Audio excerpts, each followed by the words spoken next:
Christine's Corner. Stay and watch the show. You'll feed your heart and soul. Meeting people in the know. Christine's Corner. Christine's Corner. Christine's Corner. Hi, welcome to Christine's Corner. Welcome back. I'm so glad you did. Today's special guest is Mr. Jackson, Richard Jackson.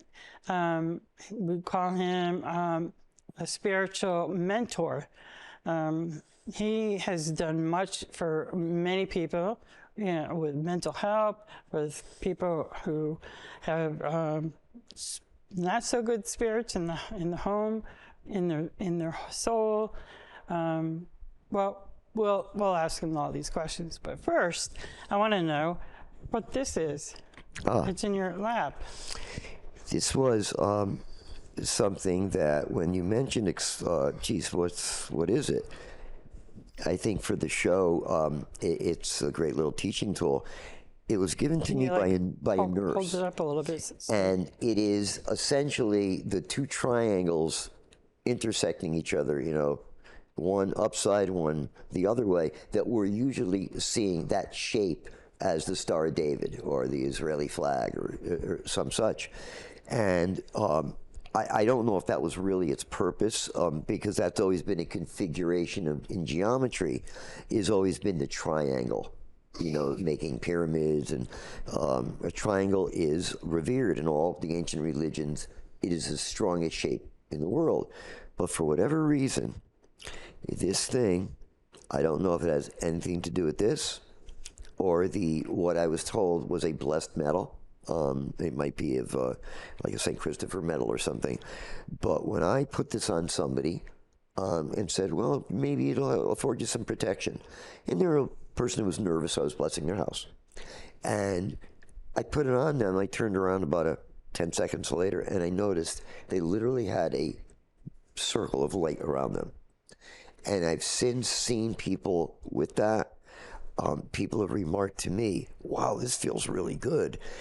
It's just something I grabbed today. It might have sat there for another 6 months. It's just, sometimes I grab it, and I have used it in blessings. But the interesting thing is that I did learn through a lot of the ancient books and knowledge that comes to us through tradition, is that for the Judeo-Christian world out there, which most of us are probably there, that would include Western religion. Before you get started, I'm sorry to interrupt you, but who gave you that and where you come from? It was a nurse in Brantford. And a nurse, but where did she get this? Yeah, and she just gave it to me as a gift, saying, I really want you to have this because of the work you do. And at the time, I had Lyme disease, but it wasn't yet diagnosed. So I was a sick kid, and she knew of my work. And at around the same time, but it was separate, I learned, what did Jesus do when he was preaching? He didn't do this. Why would he? He wasn't crucified yet. He would have no reason to necessarily take what might happen to him and use it as a way to ward something off or to bless somebody. What he did was what all the Essene and a good number of the tribes, many of who were lost. There were 12 original tribes of Israel. 2 eventually remained, but most of them had a tradition of blessing things by making that triangle and coming up and making that intersecting one with that Star of David shape, putting it on one's fingertips and spinning it clockwise, and just lightly putting it in the air as if to spin like a crystal, like a disco ball. And the idea is that real light, fine, but the light of God would hit that spinning energy and spread it through the room. And I would say, well, that's quite a tale. Works. It works. When I bless a place, I will do both things, and I will do some other things depending on the belief system of where I am and the people there. Because essentially, I mean, no matter what, and as a priest in 4 religions, more or less, as a Levite Jew, as a ordained priest of an Episcopal church, as a Cherokee medicine man, and as somebody in the order of Melchizedek, I would say that whatever the Godhead is, the source, our Lord, the Creator, one thing we could be sure of, we all have the same heavenly parent, creator, benefactor, eternal power, source of unlimited love, God. It has to be the same for all of us. It is one of the things that remains constant in human history, constant, and yet is the one thing that probably ranks in the very top of what we argue and what we get angry about and what angers other people if we seem to not agree on the little things that have to do with being in touch with that creator. That if it's one way, that can't be right, it has to be another way. And as a parent and as a grandparent, you love all your kids. It really doesn't matter if one likes baseball, one likes soccer, and one likes ballet. They're your kids and you love them and you're proud of them. And that's really not my God, that's God that we all share. God doesn't play favorites. When you do exorcism or cleansing of the home or the body, the spirit, the mind, does any of the bad stuff go in this emelant? No. Could it? I've seen religious artifacts tainted and they've gone bad. It's just not a common thing. Somebody would really have to do some kind of ritual and put that energy in there. Because the very intent of something, of why it was made, let's say if something is blessed, does it actually feel different than something that isn't blessed? Now, normally in everyday life, I would say, no, that's not the point. It's in a different part of how we see things. That's not true. Ed Warren of Ed and Lorraine, who I like giving thanks to because they helped get me started, and we worked together seamlessly for about 3 years. God rest their souls. God rest their souls. And I have Ed's art, and we had a very special connection that many people are very aware of, and as well as the Catholic bishop, who both taught me much, and we worked together in ways that I love that man, and I will throughout eternity. His whole congregation, the nuns who serve him, an incredible man. He refused no one, and worked right up literally until his deathbed. And he was probably the greatest exorcist in the world. Oh, I thought it was just his wife, Lorraine, that did that. No, actually, Lorraine was more of a psychic. And this was what I'm talking about, Bishop McKenna. But as far as Ed was the demonologist. He had the knowledge of what was going on more than Lorraine. Lorraine was really good in organizing, and Lorraine was also a very good psychic. So we worked together, and I had to kind of pass the Lorraine test, and that was grueling. I met her once when they're here in Bristol at the Radisson Inn, I think it was at the time. I don't know what it is right now. I'm sorry. They were there, and they showed different artifacts of ghosts that they've captured on there. But I didn't know what to expect. I listened to them, and some of it was scary, and something I laughed at. I thought it was funny to see this ghost that was in there, but I laughed because she looked like my grandmother, and it was something I would do, she would do, and that's what made me funny. Was funny about it. But getting off, anyways, I met Lorraine, and I shook hands with her, and the feeling I got when I did, it was so spiritual and calming, and you just want to, like, everything bad just came out. So, yeah, I had quite an experience. Well, they're very dedicated. Interesting thing, is that, you know, as we got to be friends, and we would often go out. Many times it was my daughter, and we would go out with Ed and Lorraine. We had that special little bond for a while, and what was amazing is that how they got into this, just like me, wasn't because they decided to get into this work. They were both artists, and they met each other and just fell for each other right away. I didn't know that they were both artists. Yeah, oh, absolutely. That's why I have, I think, 7 or 8 pieces of Ed's art. Wow. And I'm kind of waiting to show them when I dress up my site and put up my new site, which is all coming up this season. It's a whole rebooting myself, I guess you would say. And Ed was the one who actually made me understand that if I take a camera, even if I don't see anything, if I feel like just point and shoot, that I will get things. And people think that, well, you can't do that. And he said, well, I've seen people get things. He knew someone else who got an orb, and he explained that to me, and I went, okay, so that's what I'll do. Well, all of a sudden, I'm getting stuff when I'm on cases, or I'm home, or I'm, it's a beautiful night outside. I live in the country, and I just decided to take a picture in my backyard, and I would get things at the rate of about maybe 10% of my shots would have some degree of psychic energy in.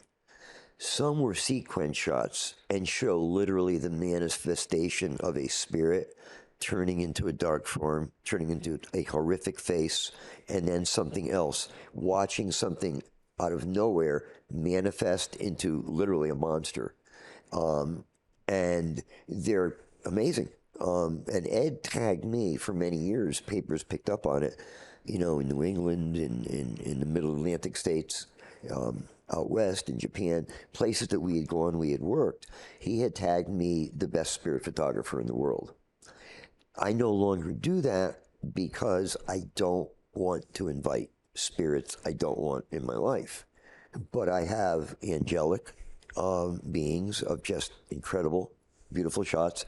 And I have fallen angels who are obviously not in that same kind of vibration.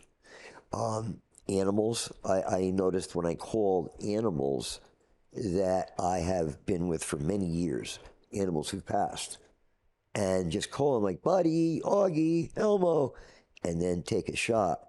I will get streaks through the air, and a few times I have what looks like little ghost dogs. And it's adorable. One is this smiling, it happens to be white, it was a white shepherd, but he's smiling and has this big smile on his mouth. It looks like a Casper the Ghost smile. And he has a little rhinoceros horn where his nose was. But that was my buddy. That was my second dog, but the most important, 17 years of buddy. And just amazing stuff that we, in fact, do intersect our physical, our emotional, our psychological, our earth, our science. We intersect the spiritual planes, and we're simply part of them. We're not apart from them. We are a part of them. I wondered because sometimes it feels like, because I've had a cat pass and a dog pass, and it feels like a cat just jumped on my bed, and there's nothing there. She's gone. I don't have another cat. Is that possible? Is that be like one of them coming back, or just say hi? The answer to not make it something like you'd wait for it, absolutely. But that's maybe just my opinion, or is it? I think it's a lot more than an opinion. I am actually educated as a scientist. Now, do I do things that way? Nah. But I do put the query, the question. If I go to a place, the first thing I ask is not, what spirits are here? What's going on? But, okay, what could be happening giving the effect that I'm hearing about? Even if I'm getting other information, doesn't mean it's right or it's about that. So I will always directly ask both myself and anybody who might know, or people involved, just to see what they would feel.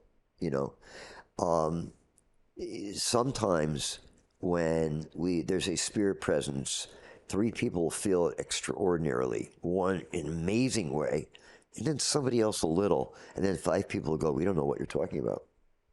Now, is it because they're not like in sync with the things that were in the room, or spirits of spiritual energy, whatever it was? Well, partly, but it was also partly, it might have simply been not part of what they need to do.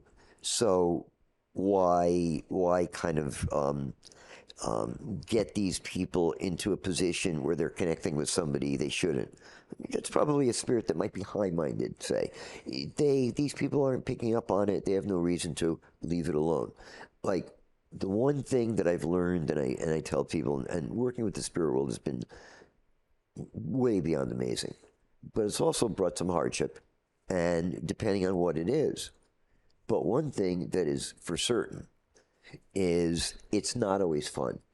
It's not always the easiest spirit to come into play, depending, of course, on the situation and who you are. You don't just ask for a spirit to appear, because there are spirits of various kinds that are waiting to get invited, like the old adage about the vampires, and you have to invite them in. There's some truth to that. Even though you didn't invite them particularly, you invited someone else, but when you invite someone else, you're inviting all of them? Yeah, I mean, once you open the door to let a butterfly in, a lot of mosquitoes come in with it. Wow, that's scary. And yeah, and for every reason, some are simply needing help, some don't know where they are, some have an agenda. And people think, well, there's animals, there's angels, there's fallen angels, there's all kinds. And I go, you better up the number, because it's in the many, many, many kinds of spirits. Do you think they also would come to you because they know that you can help them? I don't know if the word is really pass on, or find their way to where they need to be going. That, I would say, outside of my physical family, including myself, is the job I have on this planet, is to help people pass into the light. And the reason why is many people simply don't believe anything happens. Many other people are simply scared. They don't want to face anything. They think they're going to be judged harshly. And if you're judged harshly, why am I going to go in to get judged? I'll stay here. So they're kind of in a limbo-y state. They're not being punished. They're just decided to back off, not get kind of pulled into the light. Remember, the one thing that's always in play is, I call it one of the big 3 of the most important things in the universe that we live in, that we've created, because the universe is very vast.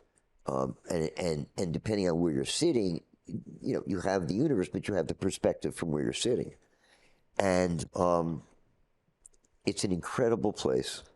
Many things happen, and all things are possible, but it is of spiritual in nature, entirely. And the transition between spiritual and physical is as simple as a person being born. Person is born. I'm not necessarily in knowledge of all the passages in the Quran or the Bible or the Book of the Dead or any of the holy books, but I know, and I believe it's Genesis 7:2. There's a passage that says something like, and when the umbilical cord is cut from the mother and the baby is freed from the body, so shall the soul then enter. I always thought that as soon as it was conceived that there'd be a soul. How could it survive if there wasn't a soul? Because in the same way that a child knows a mother is in the room, even if they're not at the mother's breast. Okay? So several things happen. But I'll be blunt here.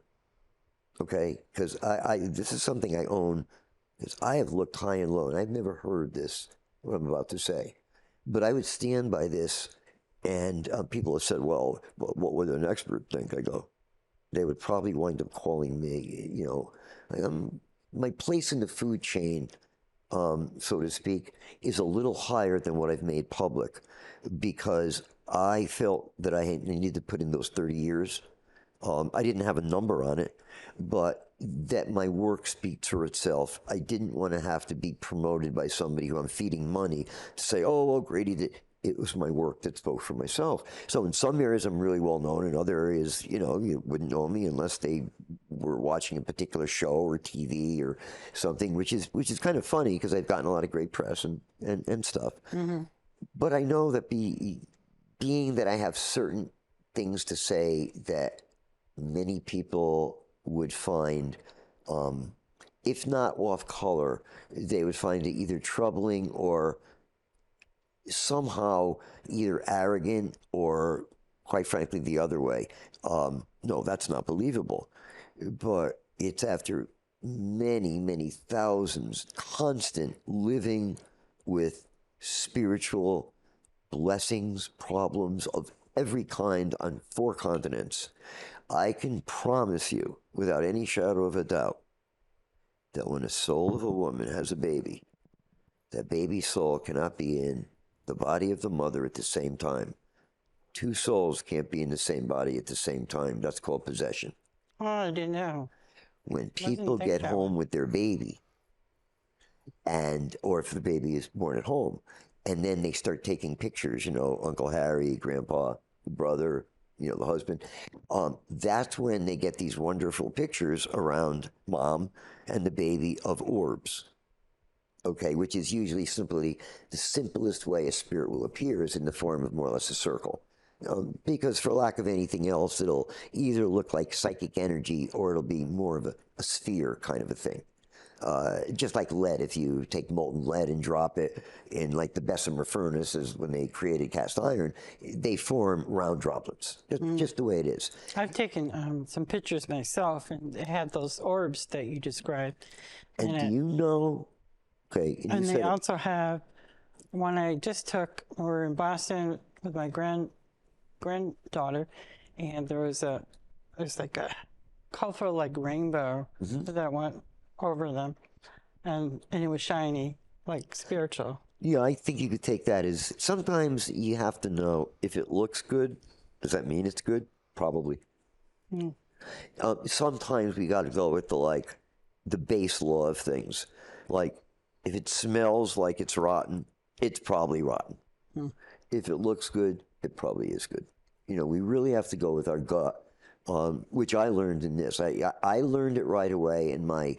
I had Lorraine and Ed for the first year. Lorraine was blushing constantly when we spoke because I let them know about some of my life. And I tend to be a little bit of a voyeur. I was very involved with, mescaline and drugs and smoking pot back in the early 60s. And, it was part of something, we all went through generationally. And now it's actually part of our culture anyway. But at the time, I realized something, and I can't say this enough to people. When you take something that alters your personality, that's fine, but you are more susceptible to spiritual stuff. Okay? Because... Probably being attacked. Yeah, well, even something good, but chances are, well, why would something good really have an issue with you? It's simply that you're more open. And any spirit, if they don't really have a reason to be here, they're either stuck, lost, or they do have a reason. A lot of spirits are animal spirits, etc. And I do want to get back about that pet spirit. Okay. We don't have that much time for that, but I have one more question. Yes. We only have a minute left. Yes. When you've done this spiritual stuff, I know I said anything attacked or gone onto your amulet, but what about you? Do you feel the bad spirit or whatever spirit you're dealing with for someone still remain with you and not leave your body? How about... Or does it drain you? Draining is an absolute. Another thing is things breaking around me. Getting things that are likely to either scare me or give me cause, like, I'll start getting foul smells around me. okay, like something letting me know it's of that nature. The smell of sulfur, the smell of septic system, when there is no septic system, that's a spirit that is rotten. You smell rotten, it's probably rotten. I did once. Yeah, and there was no match or anything around. Yeah. So I wondered, I said, that's going to be Yeah, it might be something not a passing good thing. through. But a lot of my gifts came with the amount that I was willing to put into any case or any situation, and its authenticity.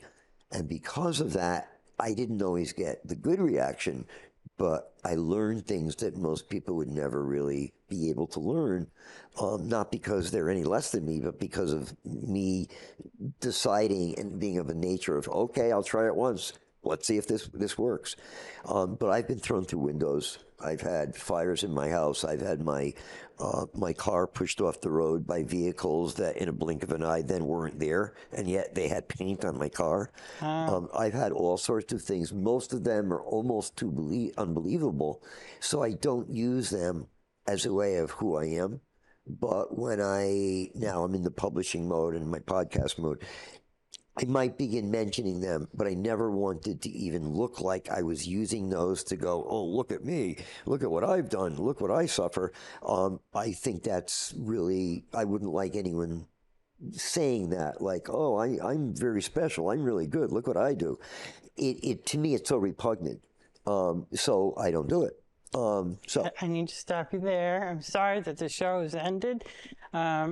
We're going to definitely have Richard back, so stay tuned. You can hear more of his stories and what he thinks about the world and how it's going spiritually.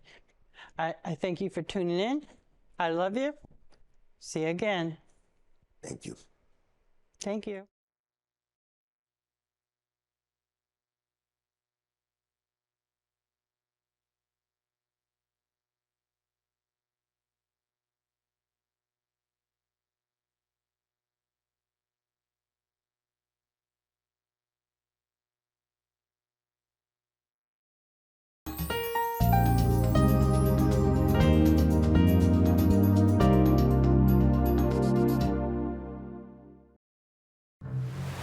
The water's warm at Jaws Pond, and we're stocked full of treasures. Big or small, we buy it all. We buy and sell fast rides, power tools, vintage guitars, and so much more. Walk the plank in style with our fine jewelry, diamonds, and watches. Plus, we have a huge selection of the latest video games, including the new PlayStation 5 and Xbox Series X. Jaws Pond, conveniently located on Meriden Waterbury Turnpike in Southington and West Main Street in New Britain.